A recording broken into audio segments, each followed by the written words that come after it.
Cela fait un petit moment que j'ai mis la main sur le nouveau Xperia 10 Mark IV, le dernier smartphone milieu de gamme de Sony. Je l'ai testé plusieurs jours et je vous en fais enfin mon retour aujourd'hui. Salut, c'est Ced et voici mon test complet que vous attendiez tous.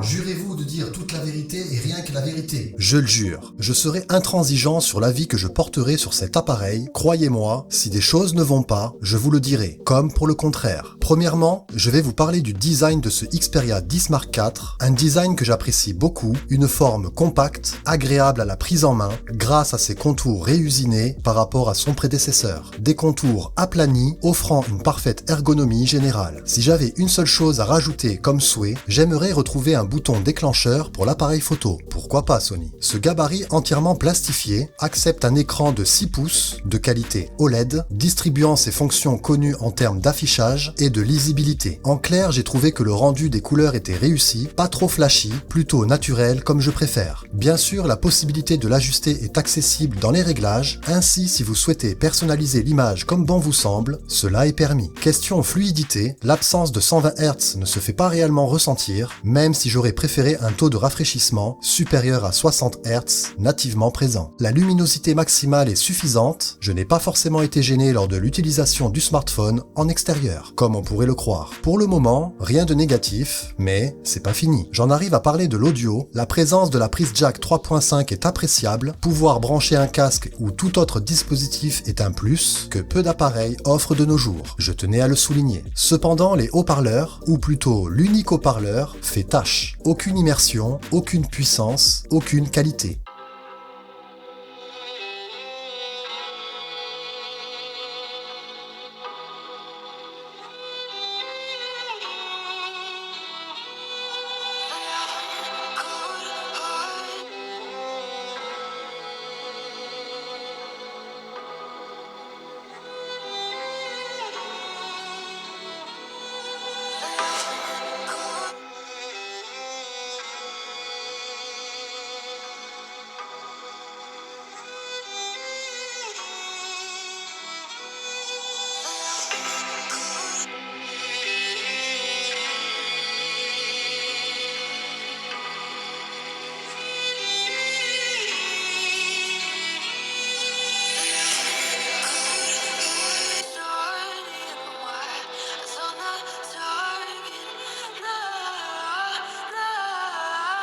Rien n'a été amélioré depuis l'année dernière et c'est regrettable vraiment. Brancher sur casque sera obligatoire si vous souhaitez jouer ou autre. Justement, parlons jeux. J'en ai testé quelques-uns sur ce Xperia 10 Mark IV, notamment Asphalt 9 et Call of Duty Mobile. Pour résumer, sur Asphalt c'est jouable, l'appareil s'en est bien sorti, pas de ralentissement constaté, ni de bug particulier. Par contre, sur Call of, ce fut différent. Une partie, 2 parties, 3 parties et game over. Pas parce que j'avais perdu, mais tout simplement parce que l'appareil l'avait décidé pour moi. L'augmentation de température fut tellement élevée que le jeu s'arrêta, et l'appareil me stipula par une notification qu'il fallait que j'attende que celui-ci se refroidisse. Donc pour les mordus de ce genre de jeu, ce sera plutôt compliqué. C'est vrai que l'on n'est pas sur un monstre de puissance, je dois l'admettre, mais quand même, je doute fortement d'une quelconque optimisation apportée côté processeur, c'est très limité. Audio, bof. Puissance moyenne, parlons de l'autonomie. Ah, on se rattrape. Celle-ci est très bonne, je ne sais pas si meilleure que le 10 Mark III, mais en tout cas, vous ne serez pas inquiété sur ce sujet, sauf si vous jouez.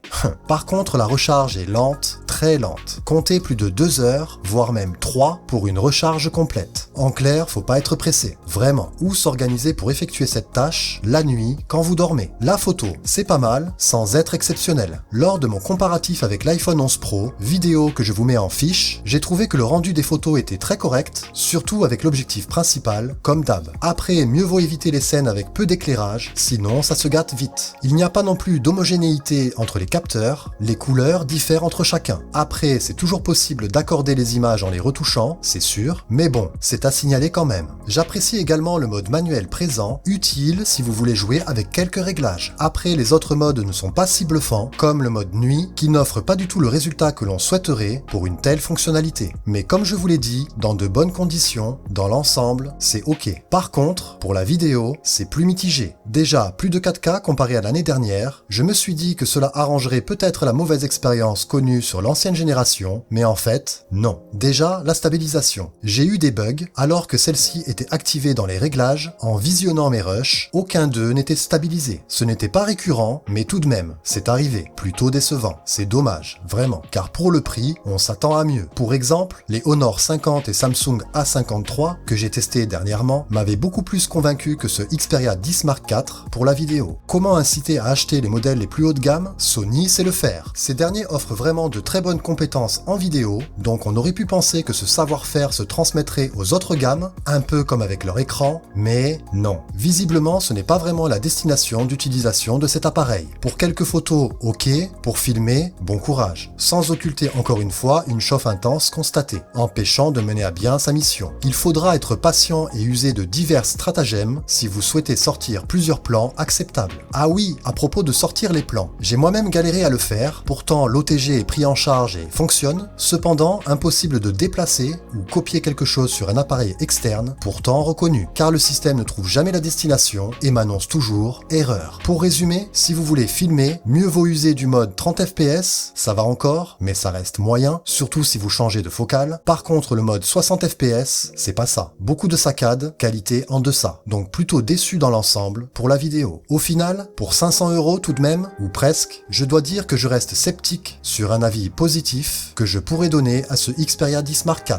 Il y a des points forts, comme son écran, son autonomie, son design, mais beaucoup de points négatifs le rattrapent, comme le temps de charge de la batterie vraiment trop long, l'unique haut-parleur inadapté au confort auditif et les problèmes de chauffe rencontrés lors de longues sessions de jeu ou d'utilisation de la caméra. Donc, pour qui je conseillerais ce smartphone? Déjà, pour les fans de la marque. Ensuite, pour ceux qui veulent un appareil pour une utilisation standard, je dirais, appeler ou recevoir des appels, consulter ses messages, ses mails, aller sur les réseaux sociaux, jouer avec parcimonie, prendre quelques photos vite fait, bref, des tâches plutôt basiques. Après, si le budget compte le plus pour vous, je me dirigerai peut-être plus vers le 10 Mark III si j'étais vous, celui de l'année dernière. Peu de choses ont évolué depuis, en fait, à vous de voir si elles ont leur importance. En tout cas, l'économie réalisée peut être intéressante. On verra si l'année prochaine, Sony préférera favoriser l'évolution de cet appareil plutôt que l'augmentation des prix qui, pour moi, cette année, ne se justifie pas. Donc rendez-vous l'année prochaine pour suivre cela. Sur ce, je vous dis à très bientôt,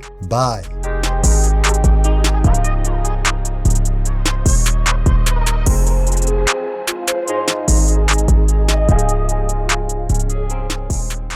C'est vrai qu'on pourrait dire que ce n'est pas équitable, un appareil milieu de gamme contre un haut de gamme, mais il s'avère qu'aujourd'hui, on trouve l'iPhone 11 Pro en occasion, au même prix que le Xperia 10 Mark IV, neuf. Donc ce comparatif peut être intéressant au niveau budgétaire, voyons tout de suite ce que ça donne.